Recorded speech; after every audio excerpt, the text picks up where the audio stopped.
अरे बहन जी, मुन्नी के पापा ने इतनी मेहनत से दुकान जमाई थी और दुकान का मालिक करे कि दुकान खाली कर दो। अब जमी जमाई दुकान है, ऐसे कैसे खाली कर दे? अरे तो उन्हें बोल दो ना किराया बढ़ाने को।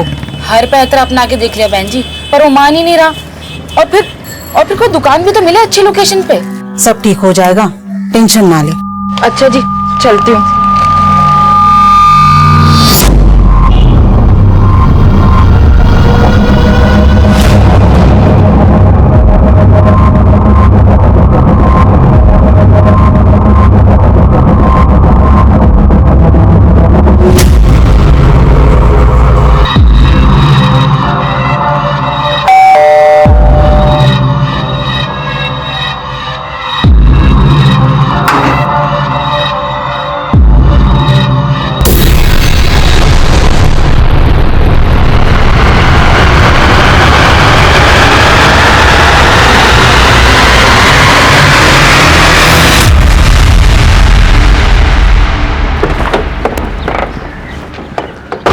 नमस्कार, आदाब।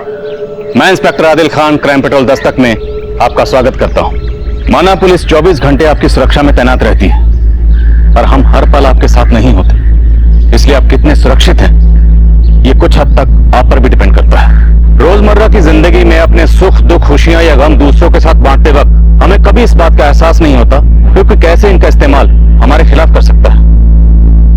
आज इस केस को दिखाने का मकसद यही है कि इस अनजान दस्तक से कैसे आप खुद को, अपने परिवार को, अपने आसपास के लोगों को जुर्म से बचा सकते हैं।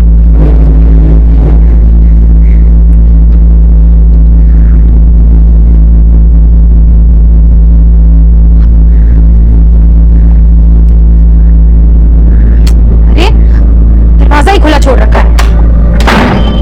कितनी बार बोला इन बच्चों को दरवाजा बंद करके रखो, सुनते ही नहीं है। मस्ती कर रहे होंगे कहीं। कहाँ हो दोनों? प्रताप,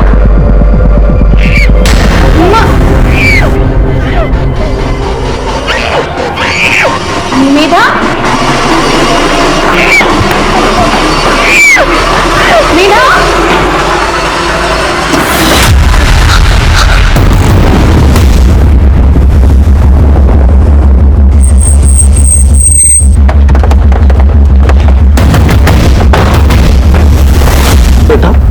बेटा कौन था वो? बेटा तू कुछ बोल क्यों नहीं रही? सर ऊपर।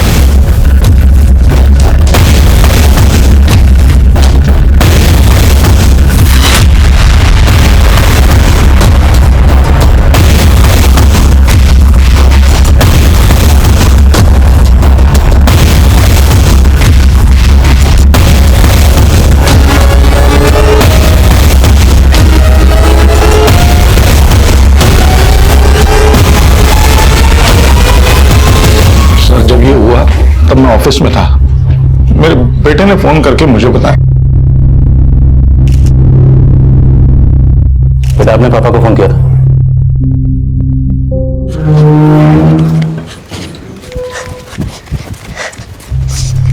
दीदी, दीदी मैं जीत गया। दीदी मैंने 49 मारे। दीदी कौन आ रहे हैं आप? सर ये घर पे नहीं था और मेरा इतनी सदमे में है कि कुछ बता ही नहीं पा रही है सर। बच्चे के कपड़ों और जिस्म पे खून है। बेटा आपको कहीं चोट लगी है? नहीं सर, इसे कोई चोट नहीं लगी। दरअसल ये अपनी मां की लाश के साथ लिपट के रो रही थी तो खून लग गई। कोई लूट? नहीं सर, अभी तक ऐसा तो कुछ नहीं लगा। कौन कर सकता है ऐसा? आपको किसी पर शक है? कोई ऐसा जो ये कर सकता? कुछ समझ नहीं आ रहा साहब। सुनेंगे? बच्ची को हॉस्पिटल लेकर जाइए।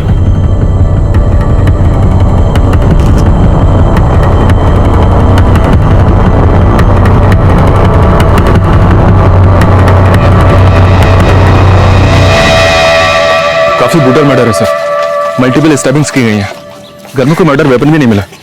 सर आसपास रहने वाले लोगों से पूछताछ की, किसी ने घर में किसी को आते जाते हुए नहीं देखा और ना ही किसी ने घर से चीखने चलाने की कोई आवाजें सुनी। ना ब्रूटल मर्डर हुआ है। किसी ने कुछ नहीं देखा, कुछ नहीं सुना। कहीं ऐसा तो नहीं कोई कुछ छुपा रहा है? सर घर के बाहर कोई सीसीटीवी भी नहीं है। घर में कोई लूट भी नहीं, तो शायद दुश्मनी का एंगल हो। मियां बीवी के बीच के रिश्तों के बारे में पता करो और जितने सबूत मिले सब इकट्ठा करो। मैं हॉस्पिटल में जाकर बच्ची से मिलता हूँ। इस केस में बच्ची का बयान बहुत जरूरी है, शायद उसे कुछ याद आ जाए।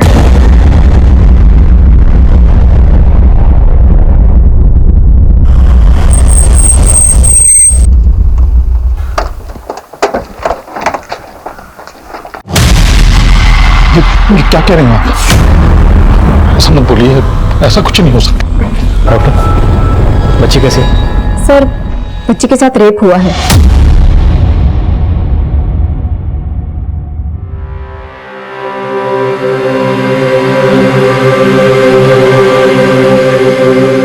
मैं समझ सकता हूँ इस वक्त आपके दिल पर क्या गुजर रही है, लेकिन मुजरिम तक जल्द से जल्द पहुंचने के लिए हमारा बच्ची से बात करना बहुत जरूरी था और बच्ची अभी बात करने की हालत में है नहीं।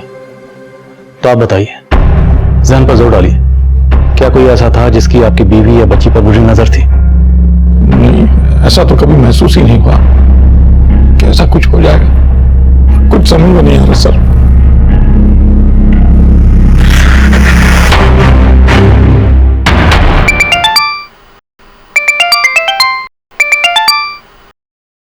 हाँ शर्मा। सर रतन गैस एजेंसी की यूनिफॉर्म की एक शर्ट मिली है जिसपे खून लगा हुआ है। रतन गैस एजेंसी? जी हाँ सर। और ये खून काफी ताजा लगता है। शर्मा, उस कपड़े पर जो खून लगा है उसे बच्ची की मां नेहा के खून से मैच करवाओ। और एक बात, बच्ची के साथ रेप हुआ तो हो सकता है कि शायद बच्ची की मां नेहा के साथ भी रेप हुआ। देखते हैं पोस्टमार्टम रिपोर्ट क्या कहती है। Okay sir. सुनिए जी, क्या आपकी जान पहचान का कोई रतन गैस एजेंसी में काम करता है? रतन गैस एजेंसी? जी।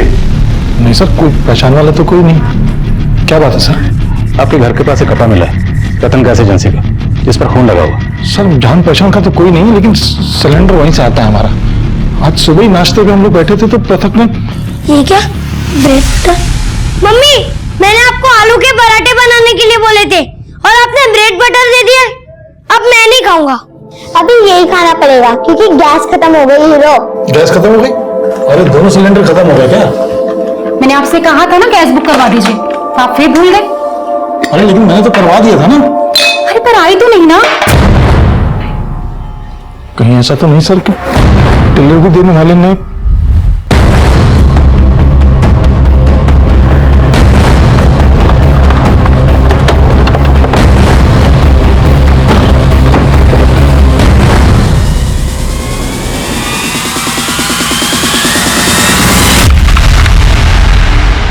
हाँ सर, सुनील शर्मा का बुकिंग है। डिलीवरी देने कौन गया था? सर उनकी डिलीवरी तो अभी पेंडिंग है, हम तो 2 दिन बाद देने वाले थे। ठीक है, तो आज केशव विहार एरिया में तुम्हारी एजेंसी का जो जो डिलीवरी बॉय गया था उन सबकी डिटेल्स दो मुझे। ठीक है सर।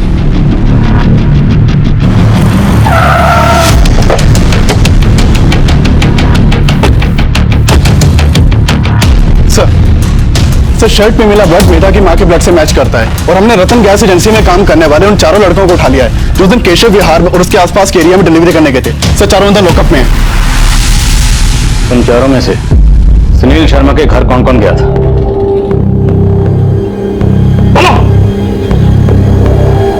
सर सुनील शर्मा के घर का सिलेंडर हमें डिलीवरी करने को नहीं मिला था सर। डिलीवरी देने नहीं गए थे, वहां गए थे कांड करने। कौन गया था? तुम गए थे? नहीं सर, मैंने कुछ नहीं किया सर। इतना तो हमें पता है, गया तो तुम चारों में से कोई एक था, लेकिन एक दूसरे को बचाने की कोशिश करोगे तो चारों के चारों फंसोगे। सोच लो। सिंह, सब अपने दिमाग पर जोर डाल लें, लेकिन इनका दिमाग चल नहीं रहा, फिर अपना जोर दिखाओ इन्हें।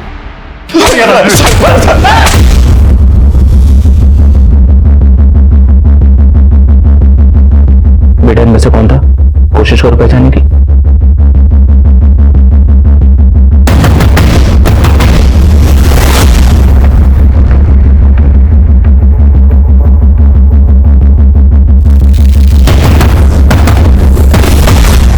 मेरा बेटा कौन था वो? बोलो बेटा। मेधा बहुत गहरे सदमे में थी। उन सिलेंडर डिलीवरी बॉयज में से उसने किसी को आइडेंटिफाई नहीं किया। और उनमें से भी किसी ने गुनाह कबूल नहीं किया।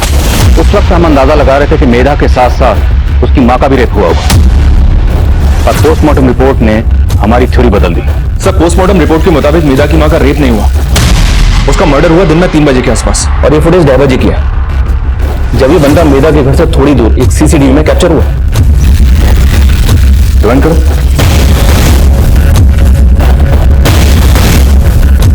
पॉज करो। इसने रतन गैस एजेंसी की शर्ट पहनी है। या सर, लेकिन इसकी कद काठी रतन गैस एजेंसी के डिलीवरी बॉय से काफी अलग है। उन सभी की एलिबाई चेक की मैंने सर, उस दौरान वो दूसरे एरियाज में थे। तो फिर ये कौन है?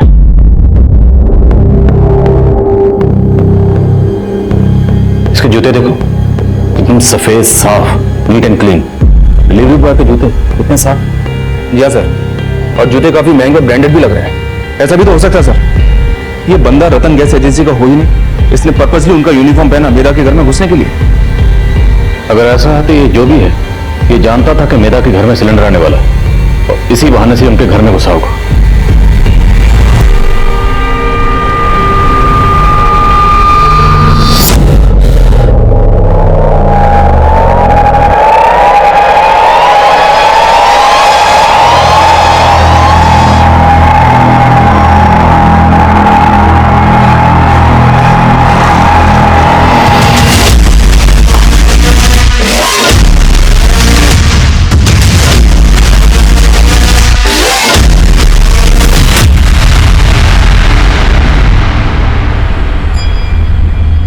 बोलो बेटा, कि यही है जिसने आपकी मम्मी को मारा था?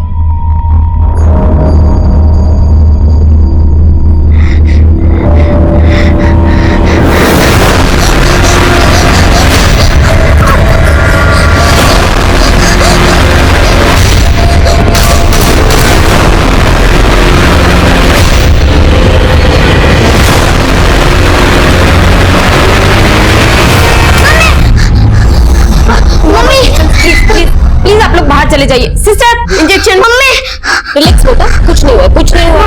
रिलैक्स रिलैक्स, कुछ नहीं हुआ है।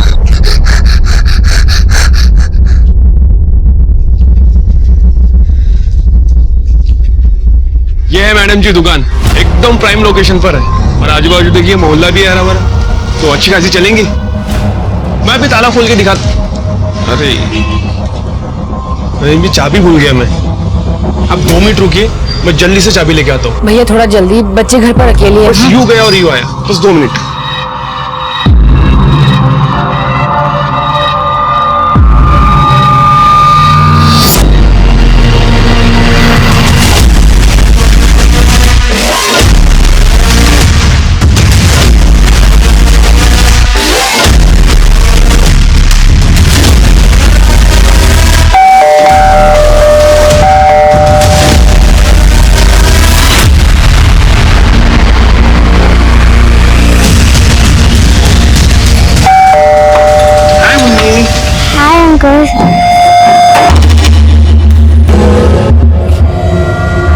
मम्मी कहाँ है? अरे बेटा, मम्मी आपकी दुकान देखकर मार्केट चले गई, तो उन्होंने मुझसे कहा कि आपको उनके पास छोड़ दूं। चलो, मम्मी वेट कर रही है। हाँ चले, चलो। हाँ।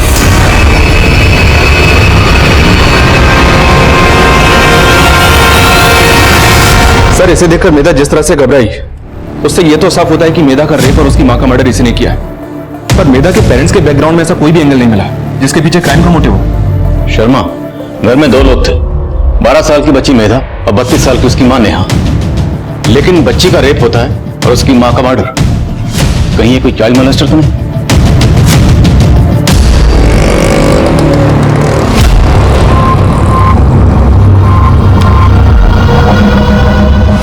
अंकल, आपने तो बोला था कि मम्मी ने मुझे मार्केट में बुलाया, फिर आप मुझे कहाँ लेकर चल रहे हो? अरे बस पहुंच ही गए बेटा, हम पास में ही हैं यहाँ पर। चलो चलो। इस फोटो को सभी थाने में भेजो और पिछले दिनों जितने भी चाइल्ड मोलेस्टेशन और रेप के केसेस फाइल हुए सभी के बारे में पता करो। हो सकता है कोई सीरियल चाइल्ड मोलेस्टर हो और हमें उन केसेस से इस तक पहुंचने की कोई लीड मिल जाए। Right sir?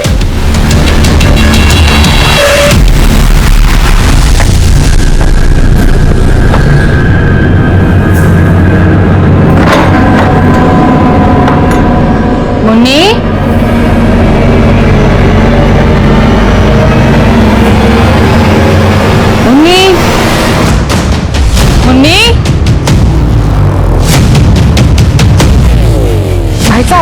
आपने मुन्नी को देखा क्या? नहीं। मुन्नी बेटा, आप लोगों ने मुन्नी को देखा कहीं पर? नहीं। मुन्नी! अंकल, आप मुझे बेवकूफ बना रहे हो। यहाँ पे कहाँ है मार्केट? मैं जा रही हूँ।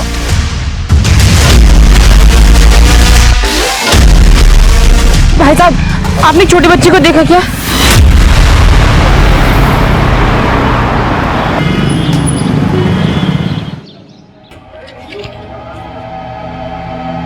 सर, हमारी बच्ची मुन्नी। आराम से बताइए क्या हुआ? सर, हमारी बेटी मुन्नी, सर वो कहीं मिल नहीं रही है सर।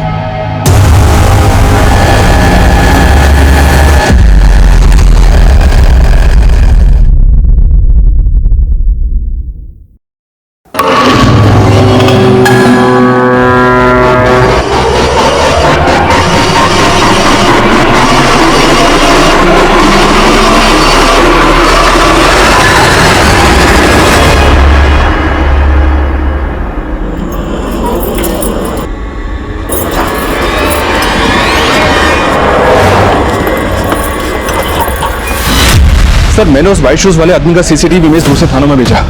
उससे रिलेटेड तो कोई भी अपडेट सामने नहीं आया, पर उन थानों से भी चाइल्ड मोलेस्टेशन और रेप के ऐसे कई केसेस सामने आए हैं जो अभी तक सॉल्व नहीं हुए हैं। एक खास बात और है सर, इन सभी केसेस में वारदात थर्सडे को ही हुई है। थर्सडे को? ये बच्ची मेधा का रेप और उसकी मां का कत्ल भी थर्सडे को हुआ था? जी हाँ सर, मेधा और उसकी मां के केस के बाद रामनगर थाने से मुन्नी नाम की एक बच्ची का केस भी सामने आया। इस बच्ची के साथ सिर्फ रेप नहीं हुआ सर, इसका मर्डर भी किया गया, वो भी पिछले थर्सडे को ही। ये थर्सडे का कॉमन कनेक्शन किसी सीरियल मोलेस्टर की तरफ इशारा करता है। शर्मा, अभी तक जितने भी केसेस सामने आए सब कुछ डिटेल पता कर, और मैं रामनगर जाकर इस बच्ची मुन्नी का केस इन्वेस्टिगेट कर रही टीम से मिलता हूँ।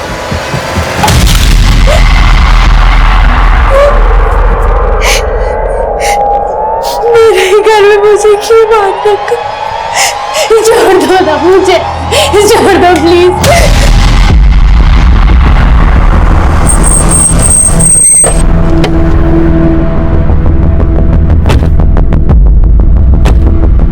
सर, मुन्नी के पापा अपने लिए किराए पर एक दुकान देख रहे थे।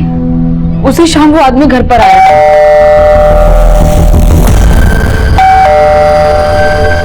जी कहिए? उसने मुझे बोला कि मुन्नी के पापा ने उसको भेजा है और वो बिजी है, तो मैं जाकर दुकान देख लूं। मुन्नी बेटा, मैं दुकान देखने के लिए जा रही हूँ, ठीक है? आप दरवाजा अच्छे से बंद कर लो, ठीक है? अभी आती हूँ मैं उसकी बातों में आ गई सर। घर लौटी तो देखा मुन्नी घर पर नहीं है, और फिर मुन्नी के पापा ने बताया कि इन्होंने तो किसी को भेजा ही नहीं था। मुझे पक्का यकीन है सर कि उसी आदमी ने मेरी बच्ची के साथ।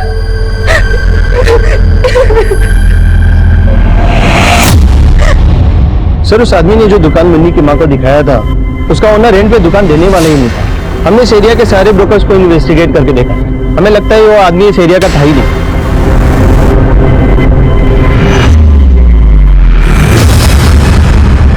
हाँ पापा, मैं ठीक हूँ। ऑफिस में है? नहीं पापा, आज छुट्टी की है। तबीयत तो ठीक है ना बेटा तेरी? हाँ पापा, मैं ठीक हूँ। मैं आपको बाद में फोन करती हूँ। ओके।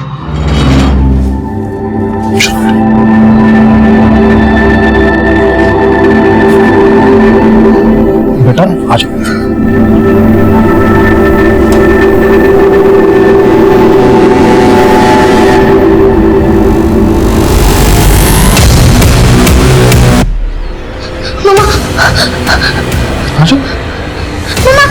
नहीं बेटा, नहीं बेटा, कुछ नहीं हुआ, सब ठीक है।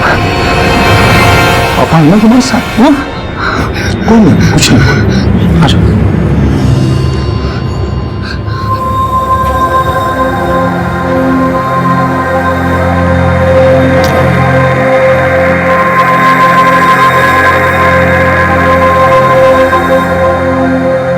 प्रताप, मेधा, हम बाजार जा रहे हैं। मेधा, सिलेंडर वाला आए तो पहले हमें फोन करना, ऐसे दरवाजा मत खोलना। और प्रताप, दीदी को घर पे अकेला छोड़ के अभी खेलने मत चले जाना, ठीक है? चलो अब अच्छे से पढ़ाई करो, हम अभी आते हैं।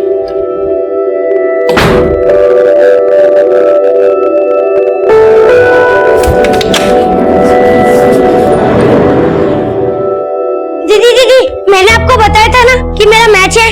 मम्मी ने भी बाहर जाने से मना किया है ना। बुलाओ। नहीं प्लीज दीदी जाने दो ना, मेरा मैच खेलना जरूरी है। और दीदी प्लीज जाने दो ना, प्लीज जाने दो। ठीक है जा, लेकिन मम्मी के आने से पहले आ जाना। पक्का? थैंक्स दीदी। मम्मी को मत बताना। ठीक है, मम्मी के आने से पहले आ जाइयो। अथक, सब मेरी गलती है पापा, मुझे नहीं जाना चाहिए था ना पापा। I am sorry.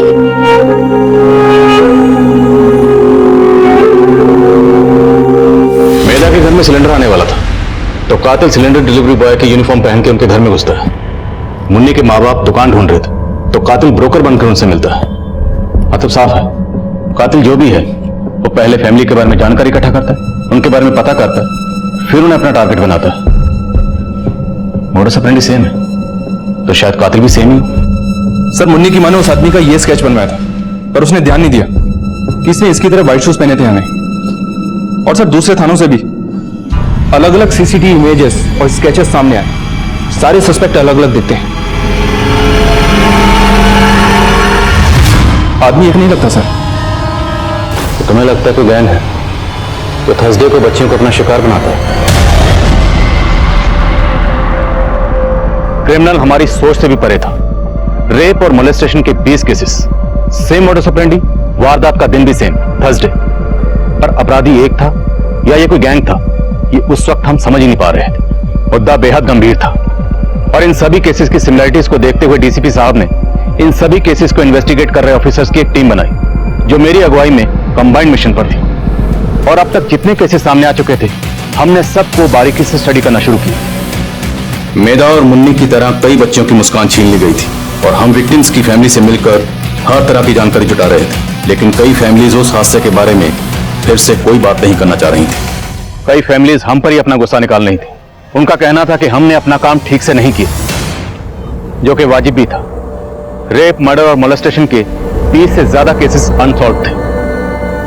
अब हम पर एक बड़ी जिम्मेदारी थी, वो थी पब्लिक का भरोसा जीतना। आगे ऐसे अपराध ना हो इसके लिए हम स्ट्रेटेजीज बना रहे हैं। सिचुएशन पर कंट्रोल करने के लिए हमें हर गली मोहल्ले और स्कूल में जाकर टीचर, पेरेंट्स और गार्जियन से मिलना होगा। क्रिमिनल अलग अलग भेष में ट्रैवल कर रहा है तो ऑटो रिक्शा वाले उसकी लीड देने में अहम रोल निभा सकते हैं। हमें किसी भी सूरत में क्रिमिनल तक पहुंचना है, उसके लिए चाहे हमें कुछ भी करना पड़े। Is that clear? Just sir.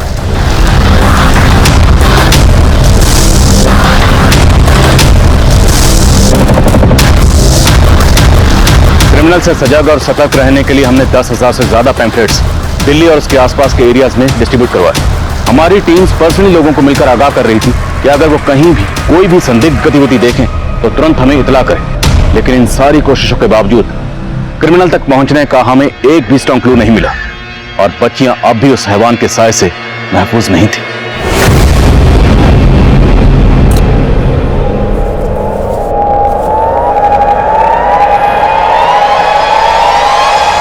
मुझे बाथरूम जाना है।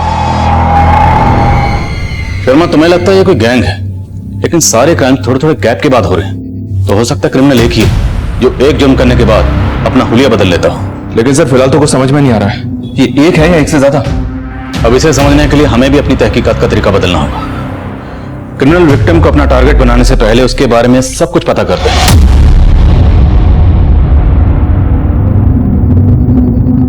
उसके घर वालों के बारे में पता करता है।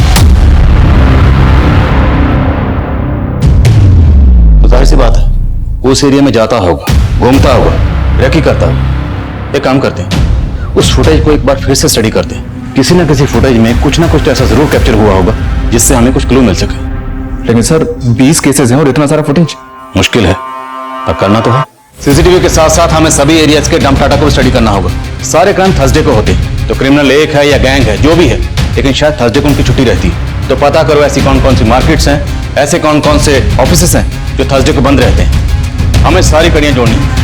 अब हमारा सबसे पहला काम यही आइडेंटिफाई करना है कि वो एक है या अनेक।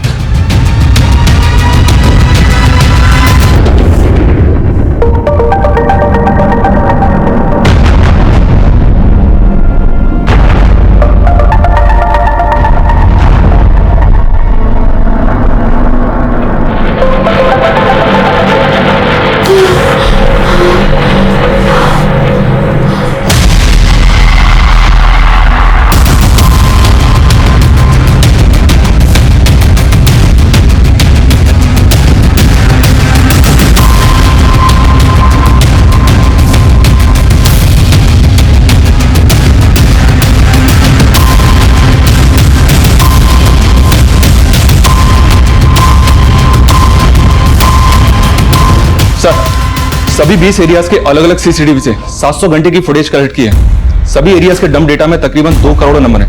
दौड़भाग काफी करनी पड़ेगी सर। क्रिमिनल्स में बहुत दौड़ भाग की होगी, लेकिन शर्मा हमारी रेस तो अभी शुरू हुई और किसी भी सूरत में हमें उनसे आगे निकलना है।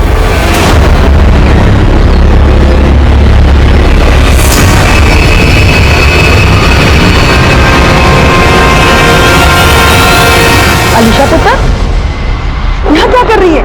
तेरे पापा का फोन आया, चल जल्दी कर जल्दी। हेलो पापा, मैंने गिफ्ट भेजा था, मिला आपको? हाँ बेटा मिला मुझे, और इसीलिए थैंक यू कहने के लिए मैंने तुम्हें फोन किया है। मुझे थैंक्स वैंक्स नहीं चाहिए, आप आ रहे हो ना मेरे बर्थडे पे? हाँ बेटा मैं आ रहा हूँ। दादी पापा मेरे बर्थडे पे आ रहे हैं। ये क्या बात है अलीशा, अलीशा के पापा बर्थडे पे आ रहे हैं? हाँ। थोड़ा बात करो। सत श्री अकाल वीर जी। सत श्री अकाल। अरे इस बार आ रहे हैं कि तुझे तो पता है कितना बिजी हूँ मैं यहाँ पर, और तुम और बेबी हो ना वहाँ अलीशा का ख्याल रखने के लिए। हाँ हाँ वीर जी, हम सब संभाल लेंगे। बात करोगी? हाँ। Hello papa, bye, I love you. I love you बेटा। चल पुत्र, अपना ख्याल रखना, ठीक है? हाँ बेबी, आप भी अपना ख्याल रखना, ठीक है?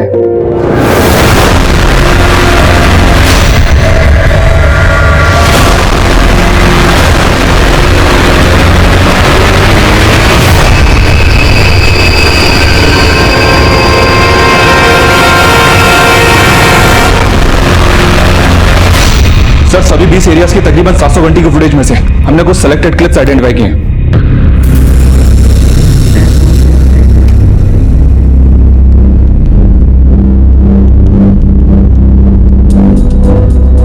माना इन सारे क्लिप्स में क्रिमिनल का हुलिया अलग अलग है, लेकिन एक चीज कॉमन है, इसकी चाल। ये जब भी चलता है तो इसका एक कंधा झुका हुआ होता है। सर इसका मतलब ये गैंग नहीं है, आदमी एक ही है। ये कहे तो इसे टारगेट करना मुश्किल नहीं होगा। जहां पे क्राइम हुआ वहां के डंप डाटा में भी common number. Sir 2 crore number है और उनमें से कॉमन नंबर्स की छंटनी करना इतना आसान नहीं है। पर दिल्ली के उन मार्केट्स का और ऑफिसेस का पता चला है जो थर्सडे को बंद रहते हैं। वहां खबरियों को काम पर लगा दिया।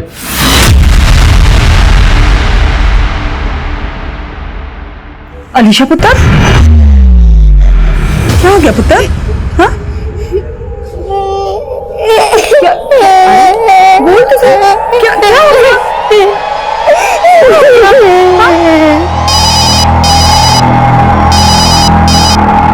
हाँ बेबे। साहिल पुत्र, वो अलीशा।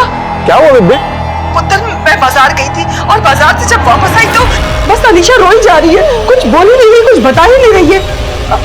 अलीशा, अलीशा, अलीशा पुत्र, अलीशा पुत्र, पुत्र आंखें खोल, पुत्र।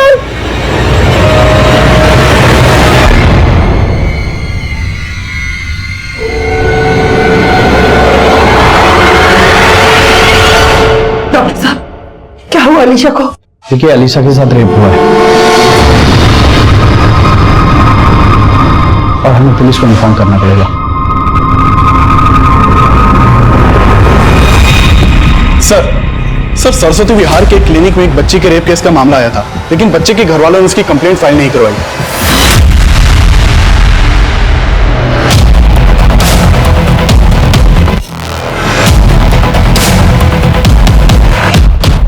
सर उस बच्ची का नाम अलीशा था, उसी के साथ रेप हुआ था। सर उनके फैमिली वाले को जब मैंने बताया कि उस बच्ची के साथ रेप हुआ है और हमें पुलिस को इन्फॉर्म करना पड़ेगा, तो वो लोग उसको साथ में लेके चले गए। नहीं डॉक्टर साहब, हमें पुलिस कंप्लेंट नहीं करती। मेरी बात समझ। मैं आपके सामने हाथ जोड़ती हूँ, अगर ये बात घर से बाहर गई तो हम कहीं मुंह दिखाने के लायक नहीं बचेंगे। कहाँ रहती है फैमिली? सर मैं उनकी डिटेल्स तो नहीं ले पाया, लेकिन सर मैंने जब ये न्यूज़पेपर में मोलेस्टेशन का केस देखा तो मुझे लगा कि उस दिन ही आप लोगों को इन्फॉर्म कर देना चाहिए था। पक्की बात है? सर 2 दिन पहले। 2 दिन पहले थर्सडे था, तो शायद ये वही क्रिमिनल है। ये क्राइम पे क्राइम किया जा रहा है और हम अब तक उस तक पहुंचने में नाकाम हैं। शर्मा, इस क्लिनिक के सीसीटीवी का फुटेज निकलो। वो फैमिली इसमें जरूर कैप्चर हुई होगी। पता लगाओ वो फैमिली कहाँ रहती है और उनकी बच्ची का रेप कहाँ हुआ था। हमारे इस फैमिली से मिलना बहुत जरूरी है, क्योंकि हो सकता है इस फैमिली के जरिए हमें उस क्रिमिनल तक पहुंचने को लीड मिले। Right sir. वीर जी मैंने बेबे को कहा था कि पुलिस को इन्फॉर्म करने में कोई बुराई नहीं है, लेकिन बेबे ने तो मेरी सुनी ही नहीं। अरे तुम लोगों का दिमाग खराब हो गया क्या? गौतम पुत्र, तू अलीशा की बिल्कुल फिक्र मत कर। अरे कैसे फिक्र ना करूं माँ? ये छोटी मोटी बात नहीं है। हमने पुलिस में इसलिए इन्फॉर्म नहीं किया क्योंकि लोगों को अगर पता चल जाएगा तो हमारी अलीशा का जीना हराम हो जाएगा। मुंह पे तो हमदर्दी करेंगे और पीठ पीछे हमारे बच्चे के ऊपर क्या बीतेगी ये कोई नहीं समझेगा, कोई नहीं समझेगा पुत्र। सर यही वो बच्ची है जिसकी कंप्लेंट दर्ज नहीं करवाई गई। क्लिनिक के आसपास के एरिया में पता किया लेकिन पता नहीं चला कि इस बच्ची की फैमिली रहती कहाँ है। टर्म डाटा का क्या स्टेटस है? सर बहुत ज्यादा है, टाइम लग रहा है। शर्मा टाइम नहीं है हमारे पास। अगले हफ्ते फिर थर्सडे आएगा, फिर किसी बच्ची के साथ वारदात होगी। हमें इस वारदात को रोकना है। हम पूरी कोशिश कर रहे हैं सर। शर्मा हमारी कोशिश कोई नहीं देखेगा, लोगों को रिजल्ट चाहिए। अब मैं कोई चांस नहीं ले सकता। अब मुझे ये क्रिमिनल किसी भी सूरत में अपने लॉकअप में चाहिए।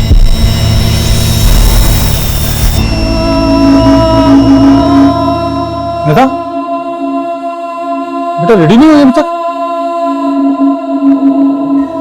बेटा अगर तू पूरे दिन घर पर रहेगी ना तो वो सब कभी भूल नहीं पाएगी। इसलिए बैग लगाओ अपना, यूनिफॉर्म पहनो और स्कूल चलो। दीदी आपको पता है स्कूल में है ना अमरूद के पेड़ पर बहुत सारे अमरूद आ गए। आपको अमरूद पसंद है ना? चलो हम दोनों आपस जाके ना अमरूद तोड़ेंगे। दीदी प्लीज चलो ना, अगर आप नहीं चलोगे तो मैं भी नहीं चलूंगा। प्लीज चलो ना, प्लीज प्लीज प्लीज प्लीज।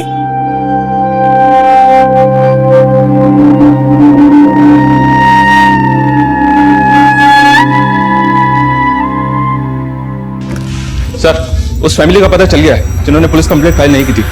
उस बच्ची का चाचा एक शोरूम में सेल्समैन था। एक आदमी ने उसकी पहचान की और उस शोरूम से उसकी फैमिली के घर का एड्रेस मिल गया।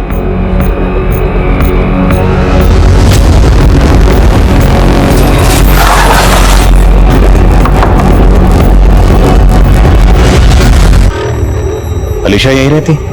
साहब हमने कहा ना हमें कोई केस वेस नहीं करना है। देखिए आपकी बच्ची के साथ जो भी हुआ हमें पता है वो कितना सीरियस मैटर है, लेकिन जिसने भी ये किया है उसे उसके किए की सजा तो मिलनी ही चाहिए।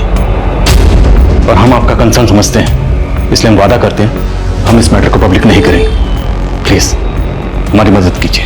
लेकिन आप लोग अलीशा से तरह तरह के सवाल करेंगे और वो बच्ची फिर से वो सब याद करके परेशान हो जाएगी। देखिए साहब हम आप लोगों के सामने हाथ जोड़ते हैं, चले जाइए आप लोग यहाँ से, चले जाइए।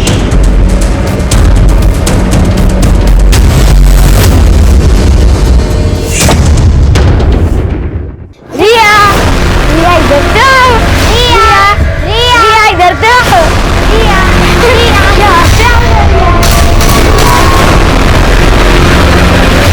अम्मी आज थर्सडे तो मैं जल्दी नहीं आ पाऊंगा। जी ये अम्मी है कुछ मसला थर्सडे का, मैं बताऊंगा बाद में आपको। अल्लाह हाफिज। अरे गुप्ता जब भी थर्सडे आता है ऐसा लगता है ये टेढ़ी चाल वाला फिर से मात ना दे दे हमको।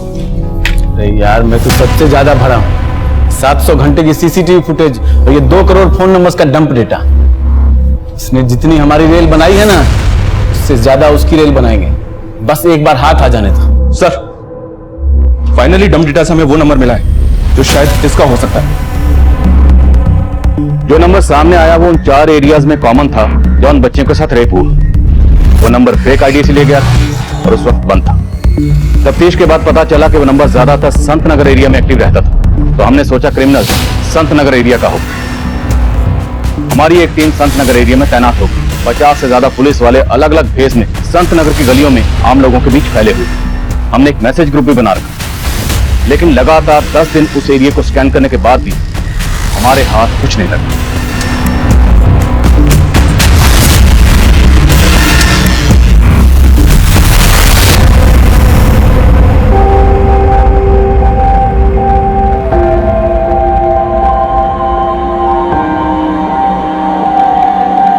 शर्मा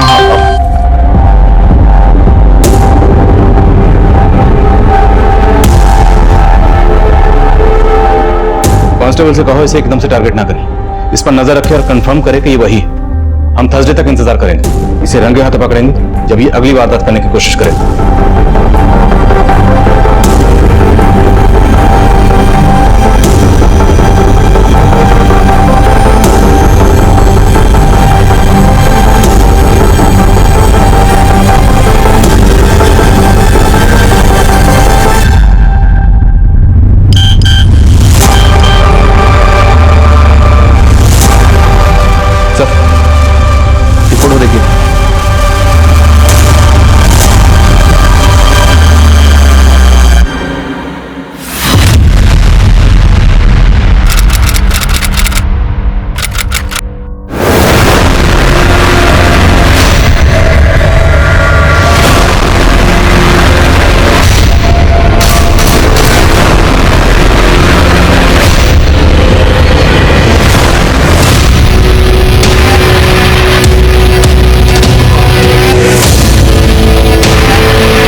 पट्टी और हाथ खोलो जल्दी।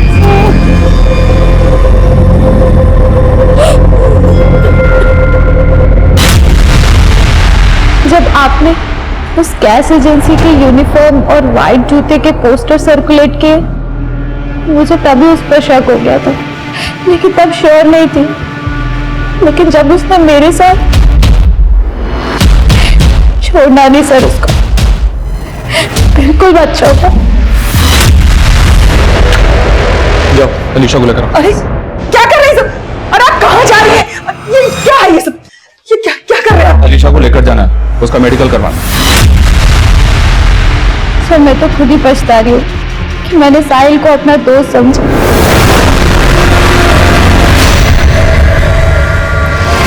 रिया? हाँ जी, आप कौन?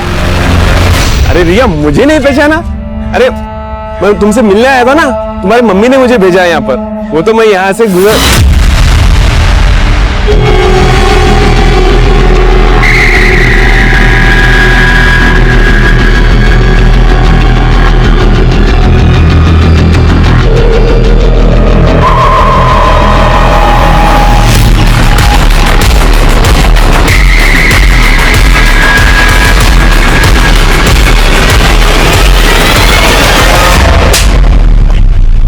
जिस शोरूम में तू काम करता था वो थर्सडे को बंद रहता है, और ये सारे कांड थर्सडे को ही हुए। छोटी छोटी बच्चियों के साथ खुद की भतीजी को भी नहीं छोड़ा तूने। आज मैं पापा को बोलूंगी मेरे बर्थडे के दिन तेरे दोस्त लेके आए, तो मेरे पास दो हो जाएंगे, ठीक है? तेरी फ्रॉक भी चेंज करनी है आज मुझे। बेबी कहाँ गई बेटा? वो तो मार्केट गई है, ठीक है ना? आज तुझे मैं न्यू फ्रॉक पहनाऊंगी।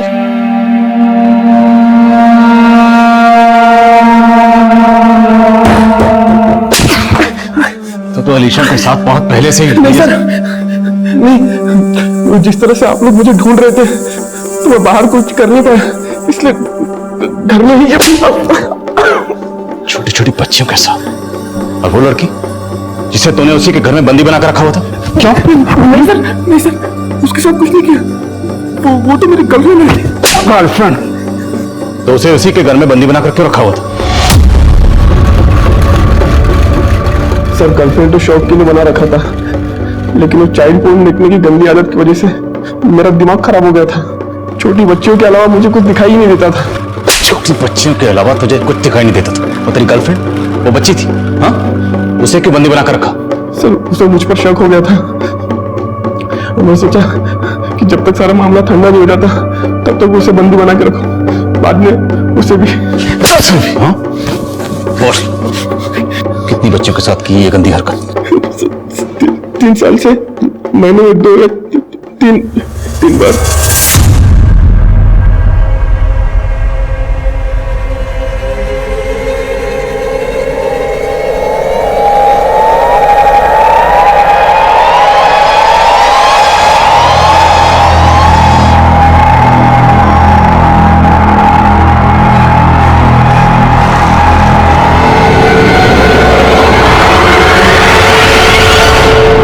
इसकी इतनी धुलाई करो कि इसकी चीखें मेरे कैबिन तक सुनाई देनी चाहिए।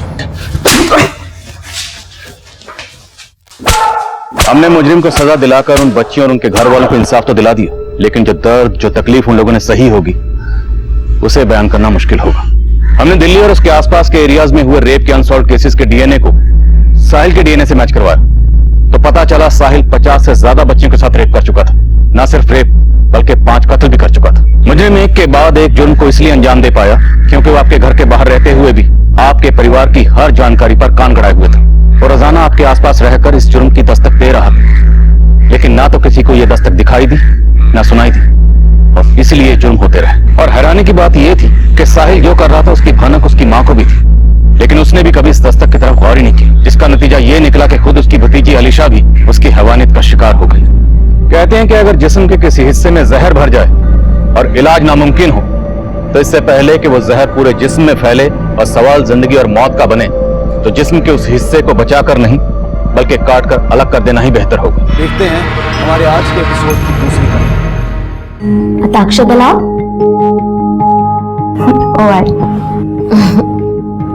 संभल क्या? और दीदी को ये ले रोहन, अपने दोनों बहनों को दो। कहा है अजी? अपने भाई दूज के लिए अपनी बहनों को सिर्फ 50 रुपए दूंगा। बिल्कुल नहीं, मेरा भांजा 50 रुपए नहीं 500 रुपए देगा। ये ले दे इनको। अरे दोनों संभालना, पैसे हैं हाथ में, कहीं गिर नहीं जाए। ओहो, उगते सूरज को तो सभी सलाम करते हैं। क्या मैं उगते सूरज हूँ बड़ी मामी? तो क्या, तू चंदा है, सूरज है, सब कुछ है मेरे लिए। लेकिन जब मैं बुढ़ी हो जाऊंगी तो मुझे छोड़ के चला नहीं जाएगा ना? ऐसे कैसे छोड़कर चला जाऊंगा मामी? आपका ही बेटा हो ना। और आपकी छोटी मामी का? आपका कुछ भी नहीं। मामा पैसा दो ना। हाँ अरे ये ले 1000 रुपए ले जा। जा।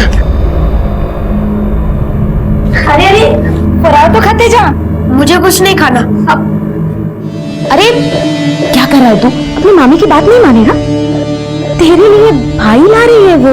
मुझे नहीं चाहिए कोई भाई भाई। कितना प्यार करता है ना तू अपनी काजल मामी से कि वो भाई ला रही है तेरे लिए, इसलिए तू इतना चिड़चिड़ कर रहा है? या तुम्हें ऐसा लग रहा है कि उसका अपना बेटा आएगा तो वो तुम्हें प्यार नहीं करेगी? ऐसा कुछ नहीं है, मैं तुम्हें हमेशा प्यार करूंगी। तू तो मेरा एक ही बेटा है ना? जा खेलने के लिए जा। भाभी आप भी हद करती है, छोटे बच्चे के दिमाग में कचरा डाल रही हैं आप। क्या मैं कचरा डाल रही हूँ उसके दिमाग में? अरे तुम लोग लाड़ दिखाओ, प्यार दिखाओ तो सच है, और अगर मैं थोड़ा सा प्यार जताऊं तो सब झूठ है। आपको रोहन से कोई प्यार नहीं है, उसके पैसों से प्यार है। करोड़ों का वारिस है ना, इसलिए गिद्ध बनकर घिरे रहती हैं आप। बस कर पुष्पक, तुम लोग उसके पैसों पर ना ऐश कर रहे हो। अच्छा। हाँ, और मुझे सुना रहे हो? अभी यही सुनना बाकी था मुझे इस घर में। जो आता है वो मुझे ही सुनाता है, पर मैं ही सुनती रहती हूँ। काय तमाशा चाललाय सणासुदीला? क्यों रो रही हो तुम? बेचारा तुमच्या भावाला खुद तो नशे में धुत रहते हैं और मुझे खरी खोटी सुना रहे हैं। मुझे यहाँ रहना ही नहीं है, मुझे जाना है। क्या करता रहता है पुष्पक तू? दादा भी काइच केलं नाही, ये भाभी खाली फुकट बात का बदांगड़ बना रही है। मालूम है, काजल तो जैसे बहुत बस! ये क्या कर रहे हैं तुम दोनों? क्यों रोहन के नाम से हमेशा झगड़ा करते रहते हो? मैं नहीं, ये झगड़ता रहता है। त्याला सांग। भाई रोहन भी सोचता होगा किस पागल खाने में आ गए।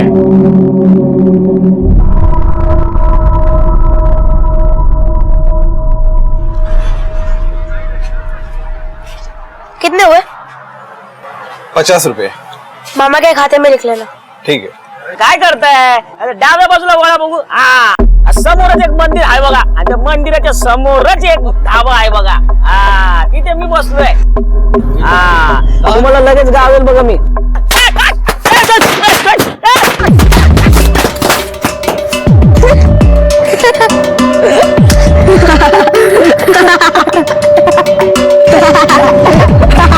सही है ना वीडियो? एकदम सही बना है।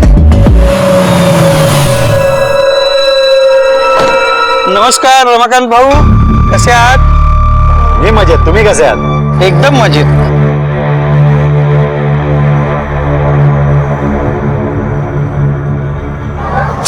चल तो। तेरी अपने चाचा से इतनी फटती क्यों है? मनहूस है मेरा चाचा। चल, खेलना नहीं है? चल चल।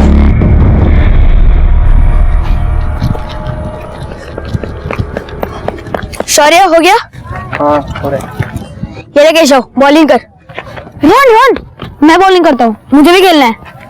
मुझे भी खेलना है तेरे साथ। क्यों? क्योंकि मैं तेरे दोस्त नहीं हूँ और मुझे तुझसे बात भी नहीं करनी। ये ले केशव, बढ़िया, जा यहाँ से। चले, वहां पे खड़े रहना। चलो।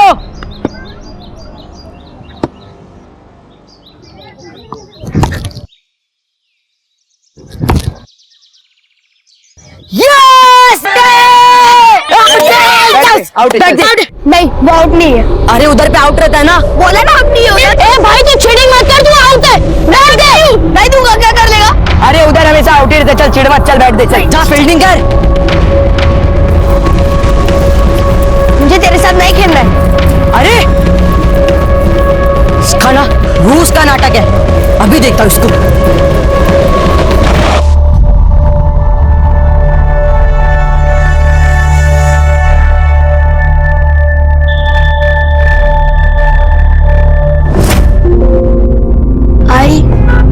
कछुए की तरह गाड़ी चला रहे हैं। अरे वो तो तुम लोग हो इसलिए, वरना मैं तो हवा से भी तेज कार चला लेता हूँ। आप भी ना, क्या सिखाते हो बच्चे को? सॉरी। अरे अरे अरे ये क्या हो रहा है? अरे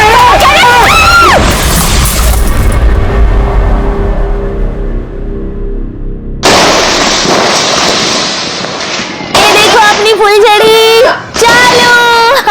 अरे ये आ जाओ यहाँ पे आ जाओ। ये देखो। क्या है?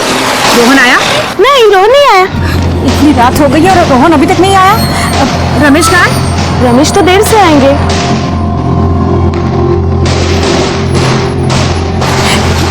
इसका भी फोन नहीं लग रहा है। पुष्पा, माँ जी, पुष्पक, पुष्पक उठो, पुष्पक। अरे माँ, किसे उठा रहे हो? ये तो नशे में धूत होकर सो रहा है, उठने से रहा। आहो, आहो उठा ना।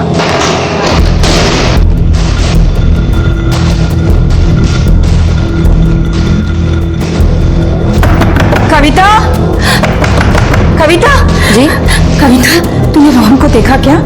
रोहन? अरे शुभम बेटा, तूने रोहन को कहीं देखा? वो तो नहीं आया। नहीं है? हे भगवान, कहाँ गया होगा?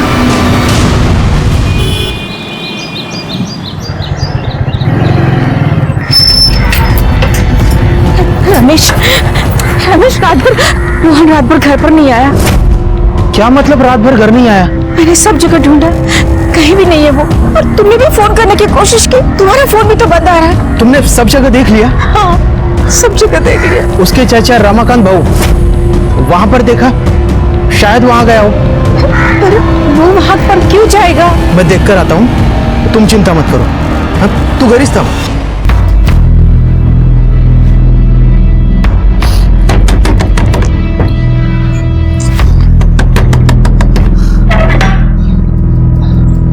रोहन कहाँ है? हमें क्या पता। और क्या काम धंधा नहीं है, सुबह सुबह आ जाते हो? जाओ। मुकेश, क्या हुआ रमेश? रोहन कल रात से घर पे नहीं आया है। आई ने उसके सारे दोस्तों से पूछ लिया, वो कहीं नहीं है। मुझे लगा तुम्हारे पास आया होगा। तुम लोग अभी तक पुलिस के पास नहीं गए? चलो मैं आता हूं तुम्हारे साथ। चलो चलो चलो चलो।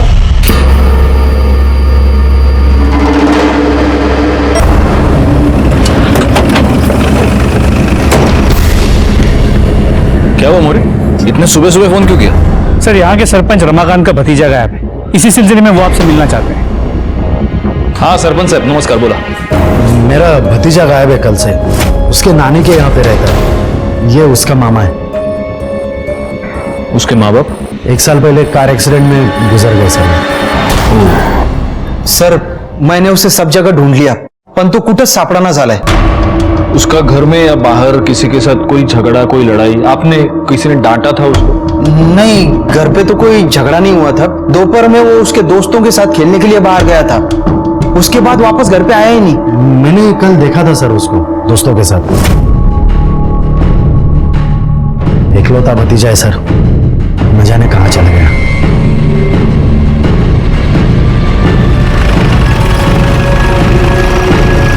नहीं साहब, घर में किसी को कुछ भी नहीं पता। उसका किसी के साथ कोई झगड़ा? अरे नहीं नहीं, वो किसके साथ लड़ाई करेगा? वो तो बच्चों के साथ खेल रहा था। कहीं वो वहीं चला गया होगा। कहाँ?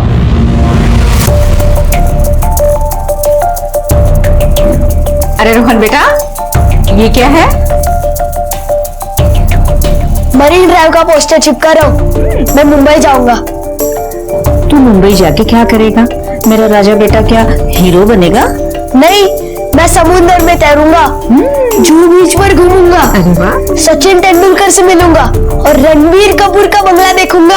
हाँ, तू इतना सब कुछ करेगा और यहाँ तेरे आजी के पास कौन रहेगा? मैं हमेशा के लिए थोड़ी ना जा रहा हूँ, घूम फिर के अपने आजी के पास ही आ जाऊंगा। मेरा राजा बेटा। हाँ साहब, कहीं वो मुंबई तो नहीं चला गया? यहाँ आसपास उसके कोई दोस्त? जी सर, यहीं पास में ही रहते। सर, हम सब तो क्रिकेट खेल रहे थे। उसकी किसी के साथ लड़ाई हुई थी? हाँ हुई थी, छोटी सी। चल बैठ जा। मुझे तेरे साथ नहीं खेलना है। अरे उसके बाद वो कहाँ गया था? सर हमें नहीं पता, लेकिन उसके पीछे केशव गया था। अभी देखता हूँ इसको। उसे पता होगा।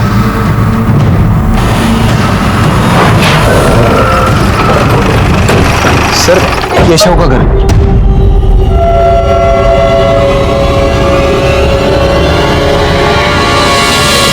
केशव कहाँ है? वो तो यहाँ नहीं है साहब, वो शहर गया है डॉक्टर के पास। क्या हुआ उसको? उसका हाथ टूट गया है साहब। कैसे टूटा? वो तो नहीं पता साहब। जब वो वापस आएगा तो हमें इन्फॉर्म कीजिए। कहीं रोहन सचमुच मुंबई तो नहीं चला गया?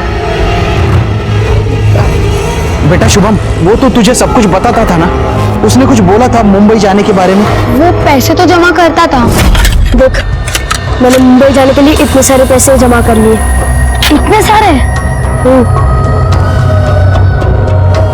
देख शुभम, तू ये किसी को बोलना मत। और हाँ, जब मैं मुंबई जाऊंगा ना तो तुझे भी साथ ले चलूंगा।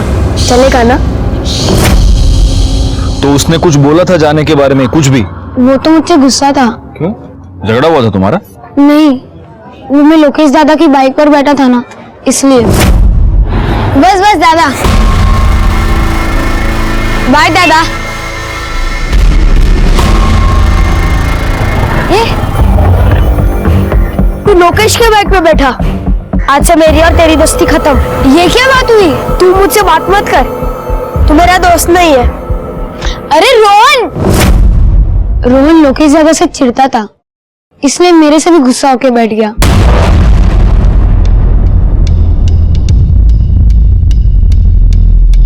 सर अगर वो मुंबई गया होगा तो अपने जमा किए हुए पैसे लेके गया होगा। तुम्हें मालूम है वो पैसे कहाँ जमा करता है? इस पत्थर के नीचे।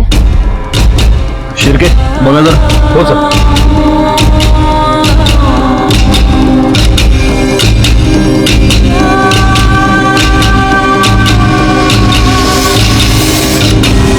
पैसे तो यही है। इसका मतलब वो मुंबई नहीं गया है। एक काम करूंगा, यहाँ के रेलवे स्टेशन बस स्टेशन पर उसकी फोटो सर्कुलेट करो और उसका मोबाइल ट्रेस करो। सर मेरा रोहन कहाँ गया होगा? मेरे भी घर में बहुत काम है। अगर किधर से तो बदबू आ रही है। शी! आ रहे, आसपास कोई जानवर मरवर गया होगा।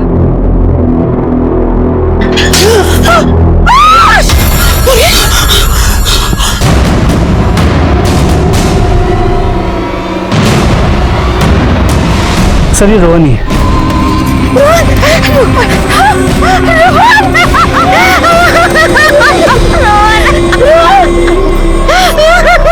बॉडी को सबसे पहले किसने देखा? सर उन औरतों ने। साहब हम रोज यहाँ सुबह शाम पानी भरने आते, अभी भी पानी भरने आए थे साहब। आप लोग कल शाम को भी आए थे? हाँ साहब आए थे। तो यहाँ पे जो बच्चे खेलते हैं आपने कुछ देखा? उनके बीच में कोई झगड़ा वगड़ा? नहीं साहब, हम जब आए तब कुछ नहीं हुआ।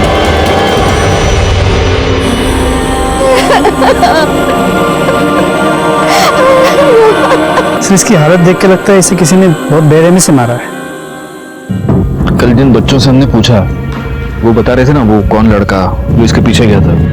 केशव सर। और उसकी माँ ये भी तो बता रही थी कि उस केशव का हाथ टूटा हुआ है। उसका हाथ टूट गया है साहब। हो सर। ठीक है, बॉडी पोस्टमार्टम में पाठवूंगा आदि। एक 11 साल का बच्चा जिसके आंखों में न जाने कितने सपने होंगे, उसने हमेशा हमेशा के लिए अपनी आंखें मूंद ली थी। उसके हिस्से में आई थी एक दर्दनाक मौत। एक पुलिस वाला होने के बावजूद मैं अंदर से बहुत हिल गया था। क्या वाकई में बच्चे खेल खेल में हुए झगड़े की वजह से एक दूसरे की जान ले सकते थे? इसीलिए हमारे लिए ये पता करना बहुत जरूरी हो गया था कि क्या केशव ने रोहन की हत्या की थी।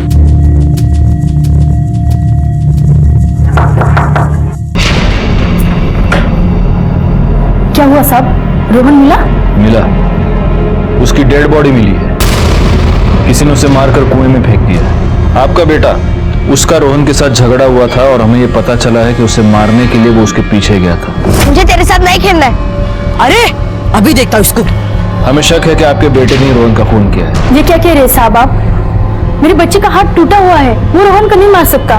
मेरा बेटा ऐसा नहीं कर सकता। आप अपने बेटे को बुलवा लीजिए शहर से जल्दी।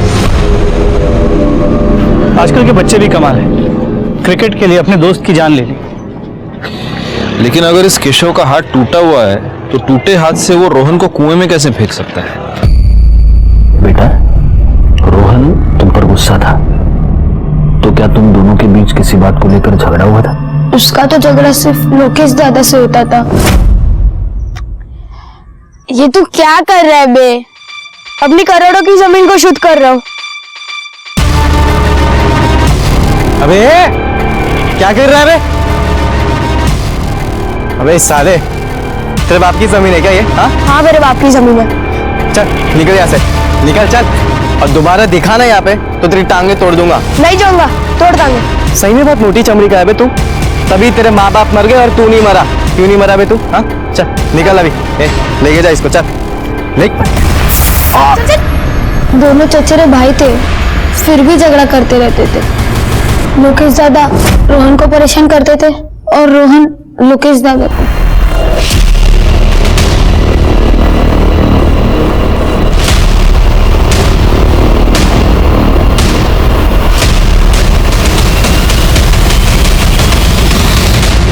तुम्हारा और रोहन का अक्सर झगड़ा होता था?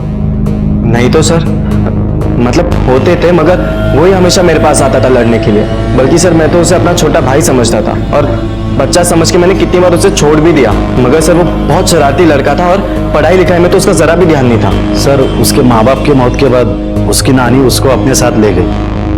हमने भी सोचा वहाँ बहुत सारे बच्चे हैं, तो बच्चों के साथ में ये अच्छे से रहेगा। अच्छा, लास्ट जब तुम्हारा झगड़ा हुआ था उसके बाद तुम लोग मिले थे?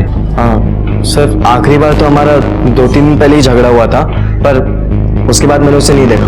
जिस दिन उसकी मौत हुई उस दिन तुम कहाँ थे? सर मैं तो बाहर गया था अपने दोस्तों के साथ घूमने। अच्छा मोरे, उनके दोस्तों के नंबर ले लो। हाँ, एक बार क्रॉस चेक कर लेते हैं ना, औपचारिकता। नाम बता। सर इस लोकेश के बारे में पता किया, वो सच बोल रहा है। वो और उसके दोस्त अपनी बाइक्स पे शहर के बाहर गए थे और रात को काफी लेट वापस आए। और सर ये रोहन की मोबाइल की लोकेशन उसी एरिया की है जहां हमें उसकी बॉडी मिली थी, और करीब 3 बजे उसका फोन स्विच ऑफ हुआ था। इसका मतलब 3 बजे उसे मारकर कुएं में फेंक दिया गया, उसका फोन भी कुएं में गिरकर बंद हो गया होगा। सर ये रोहन की पोस्टमार्टम रिपोर्ट आई है। सर इस रिपोर्ट के अकॉर्डिंग रोहन को मारकर पानी में नहीं फेंका था, बल्कि उसकी मौत पानी में डूबकर हुई थी। उसके लंग्स में बहुत पानी भरा था और सर उसके साथ बहुत ज्यादा मारपीट हुई थी और उसकी मौत करीब 2 से 5 के बीच में हुई थी। मतलब सर ये हो सकता है कि वो घायल हालत में कुएं पे पानी पीने के लिए गया, पानी निकालते निकालते शायद उसका पाँव फिसल गया और कुएं में गिर के मर गया। लेकिन सर ये भी तो हो सकता है कि मारपीट के दौरान वो खुद को बचाने के चक्कर में पानी में कूद गया हो और डूबकर मर गया हो। फॉरेंसिक रिपोर्ट आई है? जी सर। सर हमने जो बैग बरामद की थी उस पर सिर्फ बच्चों के फिंगरप्रिंट्स है और किसी के नहीं।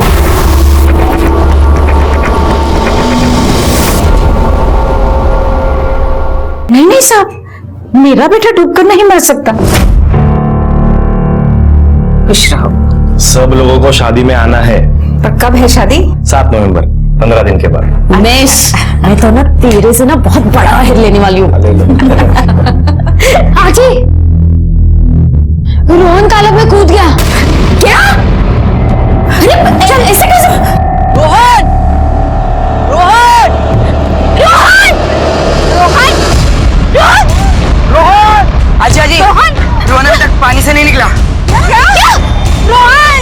रोहन! भगवान! रोहन! कहाँ चला गया ये? रोहन!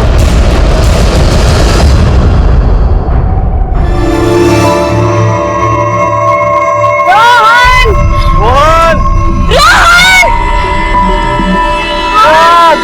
रोहन!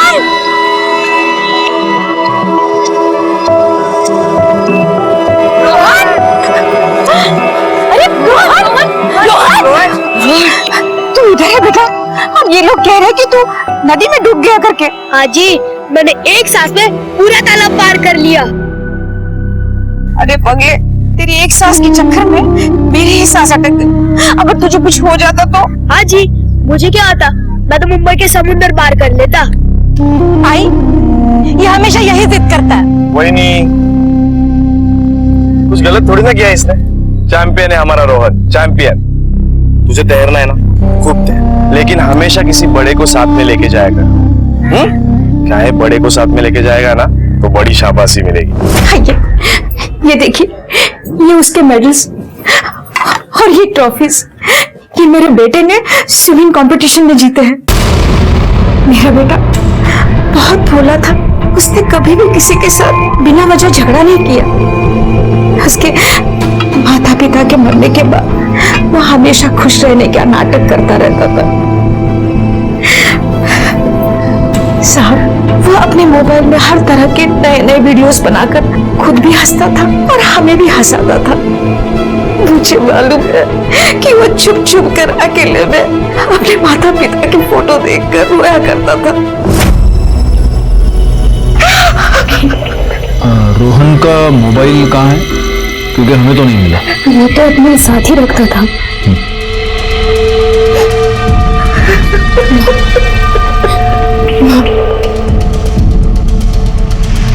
मोरे, इनके कहने के मुताबिक रोहन बहुत अच्छा स्विमर था, तालाब भी क्रॉस करके जाता था और वो एक कुएं में डूबकर मर गया। सोचो, उसे कुएं में फेंकने से पहले उसे कितना मारा गया होगा। सिर्फ क्रिकेट के लिए? मुझे नहीं लगता ये सिर्फ क्रिकेट के लिए हुआ है। एक काम करो, कुएं में या तालाब के आसपास रोहन का मोबाइल ढूंढने की कोशिश करो। लेकिन सर, अगर मोबाइल इतनी देर से पानी में है, उसमें से क्या मिल पाएगा? तुम ढूंढो तो सही। सर, उस पत्थर के पीछे भी चेक करो। सर, कुएं में मोबाइल नहीं मिला। ठीक है, झाड़ियों में भी चेक करो वहां पे। Okay sir. सर, देखिए डैमेज फोन मिला।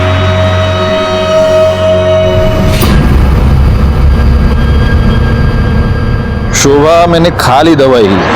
अरे इतने सवाल तो हम भी क्रिमिनल से नहीं पूछते। चलो रोको फोन। हाँ सर, कुएं के बाद झाड़ियों से ये फोन मिला है। ये रोहन का ही फोन है। उसके घर वालों से कंफर्म किया। सर, फोन की हालत को देखिए, कोई फोन को इतनी बुरी तरह से क्यों तोड़ेगा? अंदर का डेटा डिस्ट्रॉय करने की। इस फोन को लैब भेजो और देखो डेटा रिकवर होता है क्या। और एक काम करना मोरे, ये रोहन के कॉल रिकॉर्ड्स दोबारा चेक करो। सर,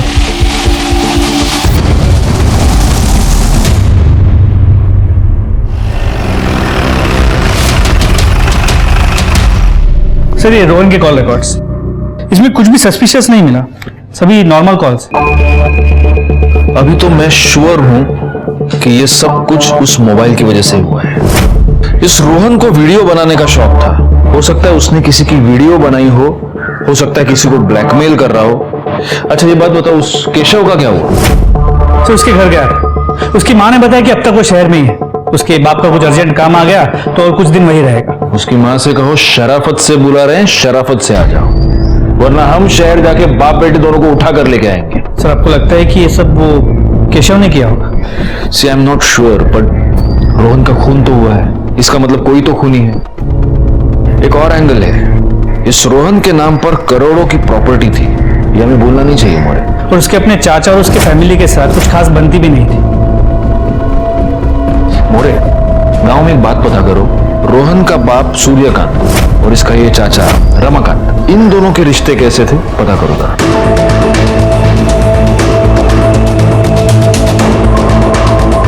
साहब, जमीन जायदाद जितनी ज्यादा होगी, लड़ाई भी उतनी ज्यादा होगी ना। कहना तो नहीं चाहिए, लेकिन रोहन के आई बाबा के मरने के बाद रमाकांत जी का पूरा परिवार उसे मिलने भी नहीं आया। उनके लिए तो जैसे सूर्यकांत जी के साथ साथ रोहन भी मर गया। हाँ साहब, जब तक मेरी बेटी जिंदा थी, उन दोनों भाइयों के बीच में वो सुलह करती रहती थी। मुझे तो कुछ समझ में नहीं आ रहा है आई, इन दोनों भाइयों में झगड़ा बढ़ते ही जा रहा है। रोहन के बाबा ने तो बंटवारे के बारे में बोला, मैंने कितना समझाया उन्हें, पर मेरा कुछ सुनने के लिए तैयार ही नहीं है वो। ठीक ही तो है ना बेटा, अगर ये बंटवारा हो जाएगा तो ये रोज रोज की चिकचिक भी तो खत्म हो जाएगी। अच्छा ये बता कि तू कब आ रही है? कल सवेरे निकलेंगे हम पूना से, और फिर दूसरे ही दिन रोहन के अलावा उसके मम्मी पापा एक्सीडेंट, और भाई के मरते ही पूरी जमीन जायदाद पर कब्जा जमा के बैठा है वो रमाकांत, और ऊपर से कहता है कि जब रोहन बड़ा होगा तो ही बंटवारा होगा। सरपंच है ना यहाँ का, हम भी कुछ नहीं कर पाए। कौन जाने हमारे रोहन को उसने ही मरवाया हो। आप पुलिस वाले छोटी छोटी बातों को इतना बड़ा कैसे कर देते हो? अरे पोरांच्या भांडणात मेलाय तो रोहन, इसमें जमीन जायदाद कहां से आ गई? वो सब ठीक है, लेकिन आपने रोहन को उसका हिस्सा क्यों नहीं दिया? कैसे दे देता सर, नाबालिग था वो. करोडोची जमीन होती आमची. त्याच्या आजीचे घरचे त्या जमिनीवर डोळा ठेवून आहेत. वकील को लेके आए, बोले हमको ट्रस्ट बनाना है. रोहन के नाम से ट्रस्ट बनवा रहे हैं. जब तक वो 18 साल का नहीं हो जाता तब तक इस ट्रस्ट में से हर महीने उसको पैसे मिलते रहेंगे. तो वो ट्रस्ट खड़ा करने के लिए उसके हिस्से का जो भी है वो उसे दे दो रमाकांत भाऊ. कोई ट्रस्ट बिज नहीं बनेगा. ऐसे कैसे? रोहन के खर्चे नहीं होंगे क्या?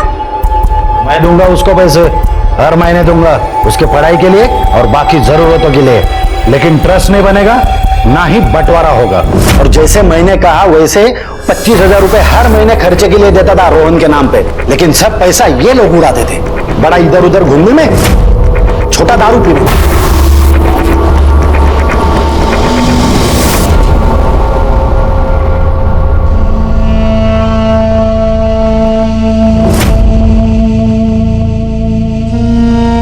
हो ठीक है, हो काम ढूंढ रहे. रोहन, क्या कर रही है तू? क्या ये? आप भी तो पीते हो. पागल हो गया तू? अरे बाबा ये जहर है, इसने मेरी जिंदगी बर्बाद की, पता है ना तुझे? तेरी भी कर देगी. वादा कर इसे फिर से हाथ नहीं लगाएगा. मामा आपके लिए तो कुछ भी. आप तो दुनिया के सबसे अच्छे मामा हो.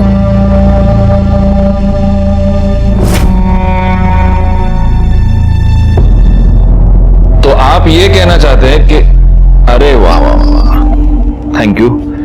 क्या? थैंक्स. अरे लीजिए. नहीं सर, सेहत के लिए अच्छा होता है. नहीं thanks. More sir Ratan, thank you. If you don't mind. Sure. Thank you. तो आप ये कह रहे हैं कि रोहन के मामा मामी रोहन के नाम पर ट्रस्ट बनाना चाहते थे? जी सर, शीतल और रमेश चाहते थे कि मैं एक ट्रस्ट बनाऊं जिससे हर महीने एक मोटी रकम रोहन के नाम पर उन्हें मिलती रहे. मैंने रमाकांत भाऊ से बात भी की लेकिन वो तैयार नहीं हुए. तो रोहन के खर्चे की सारी रकम ये रमाकांत देता था? हाँ सर, हर महीने रोहन के नाम पर पैसे वो बराबर देते थे. तो आप रोहन के नाम पर ट्रस्ट बनवाना चाहते थे और रमाकांत ने वो ट्रस्ट होने नहीं दिया. गुस्सा तो बहुत आया होगा आपको. सब बकवास है. हम जो कर रहे थे वो रोहन के लिए ही कर रहे थे. और सर रमाकांत पैसे दे रहा था इसका मतलब वो हम पर उपकार नहीं कर रहा था. हमारे रोहन का भी उतना ही हक बनता था उस जमीन जायदाद पर. वो तो है. एक बात बताइए, जिस दिन रोहन की मौत हुई उस दिन आप कहां थे? मी मित्राच्या घरी पार्टीला गेलो होतो. रात 8 बजे ही मैं पहुंच गया था वहां पे. तो पूरी रात आप बाहर ही थे पार्टी?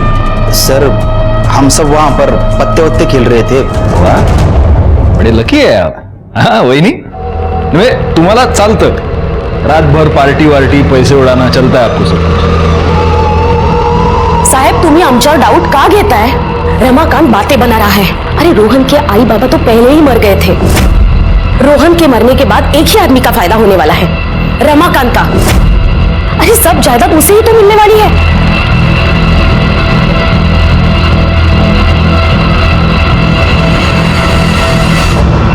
मोरे जरा इस रमाकांत की कुंडली निकालो और पता करो जिस दिन रोहन की मौत हुई उस दिन वो कहां था. सर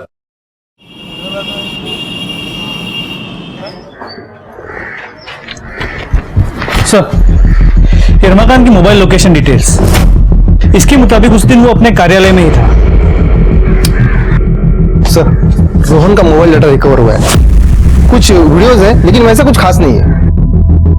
सर चांसेस है कि रोहन को उसके मामा मामी नहीं मारा होगा. वो उसके नाम का ट्रस्ट खोलना चाहते थे जो वो खोल नहीं पाए, इसलिए गुस्से में शायद मार दिया. नहीं, रोहन का मामा वो रमेश और उसकी वो बीवी दोनों बहुत शाणे हैं मोरे. अरे देखो, रोहन उनके लिए सोने का अंडा देने वाली मुर्गी थी. वो उस मुर्गी को इतनी आसानी से कैसे काटेंगे? एक बात बताओ, ये रोहन के माँ बाप की मौत कार एक्सीडेंट में होती ना? हो सर. उस एक्सीडेंट के सारी डिटेल्स निकालो. सर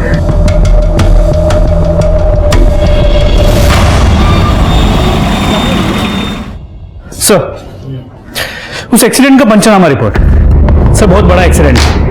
ट्रक शिकरापुर से महाड़ की तरफ जा रहा था और रोहन और उसकी फैमिली अपने गाड़ी में पुणे से अहमदनगर वापस आ रहे हैं, जिसमें दोनों के बीच हेड ऑन एक्सीडेंट हो गया. इस एक्सीडेंट में रोहन के माँ बाप के साथ साथ ट्रक का ड्राइवर भी मारा गया। नहीं नहीं, कुछ तो मिस्टेक है मोरे। ये टोल रिसीट तो महाड़ की, मतलब ट्रक शिकरापुर से महाड़ नहीं आ रहा था, महाड़ से शिकरापुर जा रहा था।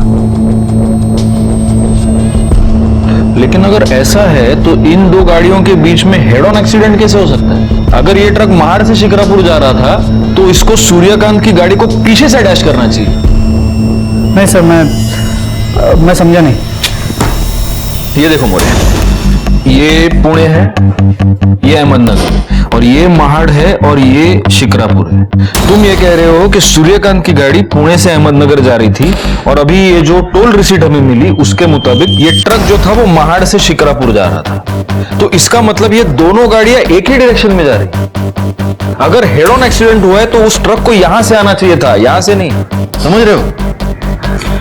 इतनी बड़ी डिटेल को लोकल पुलिस ने इग्नोर कैसे किया?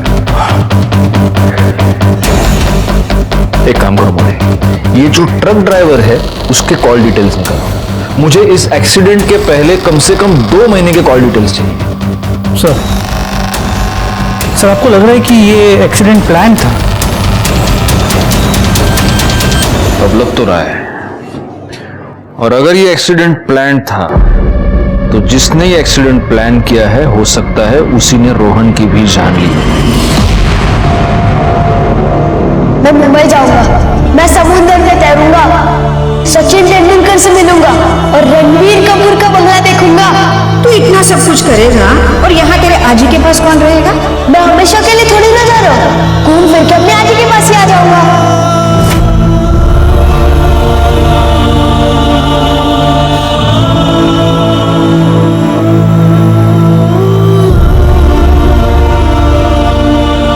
मैं तुम्हारे बेटे को कभी कुछ होने नहीं दूंगी।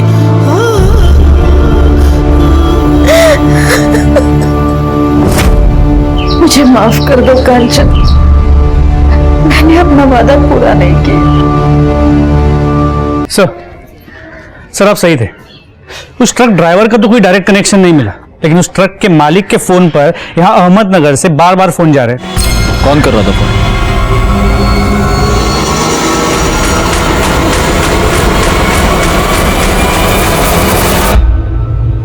आपका कहना है मेरे भाई और उसके परिवार को मैंने मरवाया? इसलिए आप गांव के सरपंच हैं, किसी भी बात को आप तुरंत समझ जाते हैं। हाँ मोरे, नहीं तो क्या होता है ना, लोगों से बुलवाते मेरा बीपी बढ़ने लगता है। तुम्हाला माहिती है तुम्ही कोणाशी बोलताय ते? हाँ अभी बोला तो मैंने, आप गांव के सरपंच है, मालूम है मुझे। बकवास है ये सब। अच्छा मोरे, शिर्के आना जाना। या गणपत भाऊ, या गणपत भाऊ, आपके पुराने मित्र। और अभी आप ना मत कहिए क्योंकि ये है आपके कॉल डिटेल्स।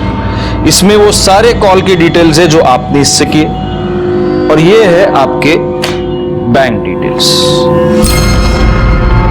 आपके भाई के मरने से 1 दिन पहले आपने अपने बैंक अकाउंट से 5 लाख रुपए निकाले थे जो आपने इस गणपत को दिए।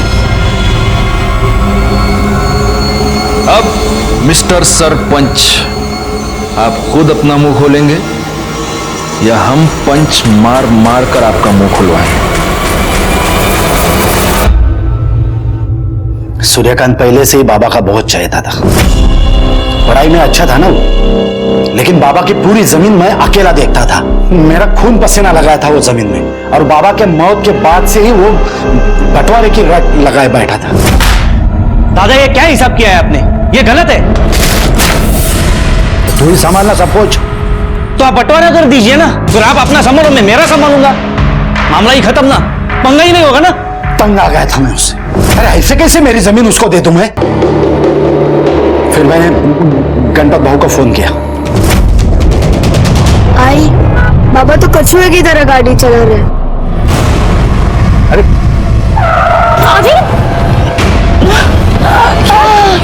अरे रघु, एक काम ठीक से नहीं कर सकता है, वापस आके ठोक।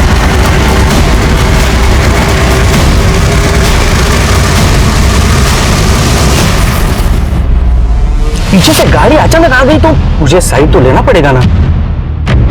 ठीक है, सॉरी, चलो चलो चलो।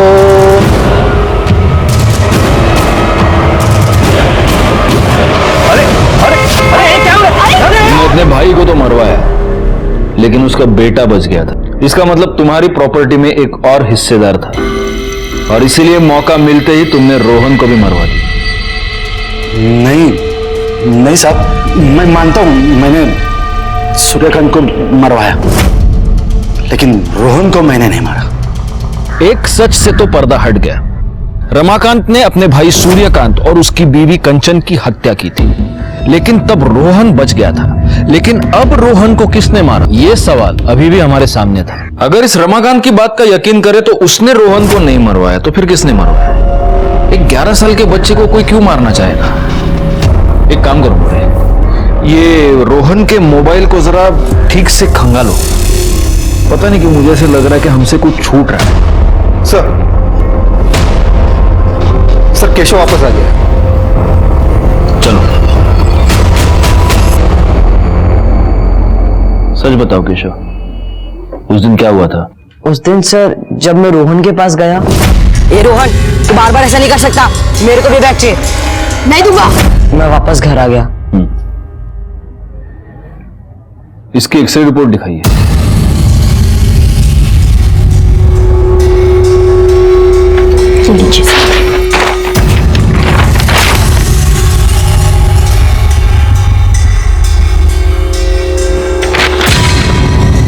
ठीक है, जब तक ये केस सॉल्व नहीं हो जाता ये गांव छोड़कर जा नहीं सकता।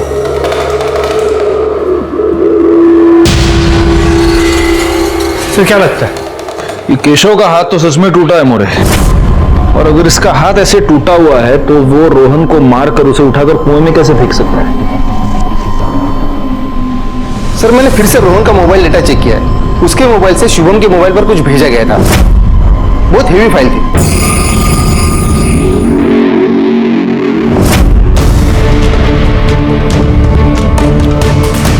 पासवर्ड डाल।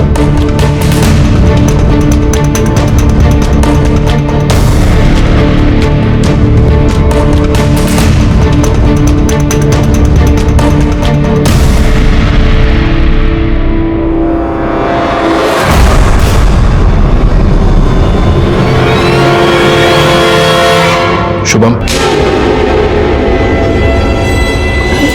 सर वो मैं डिलीट ही करने वाला था, रोहन ने मना कर दिया। ये पुष्पा को माने कहा है कि इसे डिलीट कर दो, लेकिन उनको जरूरत हुई तो ये वीडियो तेरे पास रखना, और हाँ इसे डिलीट मत करना। मतलब रोहन का मामा इस वीडियो के बारे में जानता था? हाँ सर।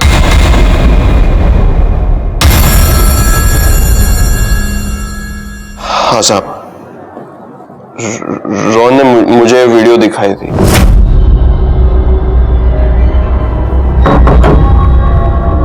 मामा आपको कुछ दिखा रहा है? अभी नहीं, बाद में। नहीं अभी। अरे क्या कौन सा वीडियो?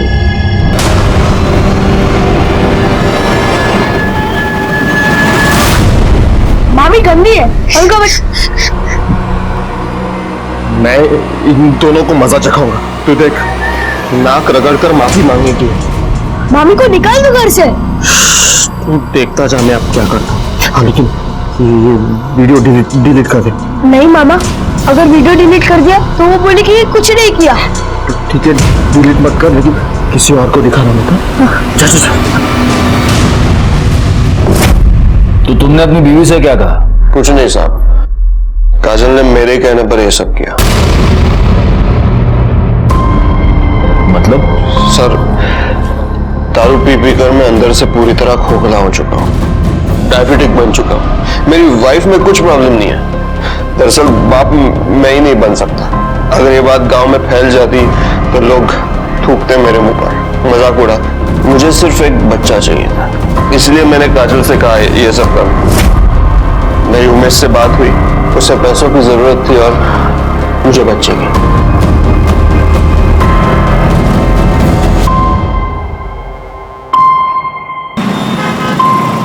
अरे शोभा, मैं टाइम पास कर रहा हूँ क्या? इधर काम है बहुत, रखो फोन में, लेट होगा। हाँ हाँ बोलो। सर उमेश के बारे में पता किया, वो पुष्पक के पड़ोस में ही रहता है और 2 दिन बाद उसकी शादी भी है। मोरे, चलो मैंने ये मान लिया कि ये पुष्पक, उसकी वाइफ और उमेश, इन तीनों के बीच म्यूचुअल अंडरस्टैंडिंग थी। लेकिन इस उमेश की तो 2 दिन में शादी होने वाली है। कहीं ऐसा तो नहीं कि इस वीडियो के बारे में उसको पता चल गया और फिर उसने रोहन का मर्डर कर दिया। एक काम करो, पता करो कि मर्डर वाले दिन उमेश कहां था।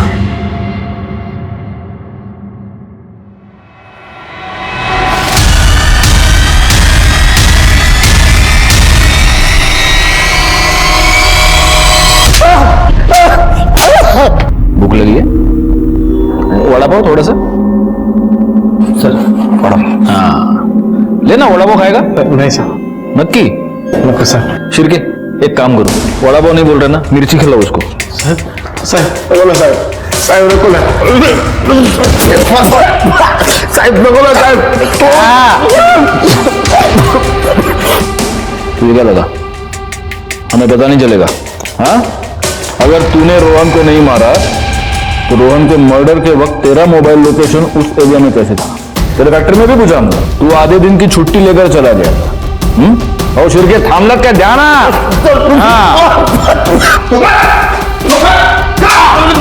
बता दो साहब, रोहन को सब पता चल गया था साहब। मुझे लगा कि वो सबको बता देगा। 2 दिन में शादी है साहब, इसलिए मेरी उसके ऊपर नजर थी। दादा, मैं किसी से नहीं डरता।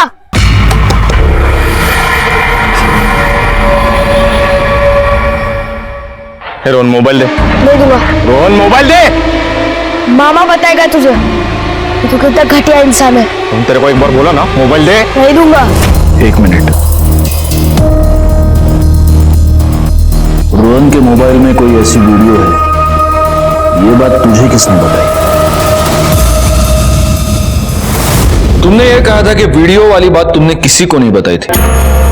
फिर रोहन के मोबाइल में वीडियो है, ये बात उमेश को कैसे पता चली? अच्छा, इसलिए रोहन मुझसे बात नहीं कर रहा। मला वाटतं तो काहीतरी करणार आहे। तो तू कशाला काळजी करतेस? अगर कुछ हुआ तो मैं सबसे कह दूंगा। तुम दोनों ने जो किया वो मेरे कहने पे किया। दादा, ये शहर नहीं गाँव है, इधर लोगों की सोच अलग है। और आपको क्या लगता है आप ऐसे सबसे जाके कहेंगे तो वो मान जाएंगे, हमें गांव से निकाल देंगे, मुझे तो जान से ही मार देंगे। मुश्किल में तो मैं भी पड़ा हूं। मेरी तो शादी होने वाली है। हम तीनों की मुश्किल का एक ही उपाय था, रोहन की मौत। इसलिए मैंने उमेश को कहा था रोहन को मार डाले। सर, मैं रोहन से बहुत प्यार करता था, लेकिन मैं और क्या करता।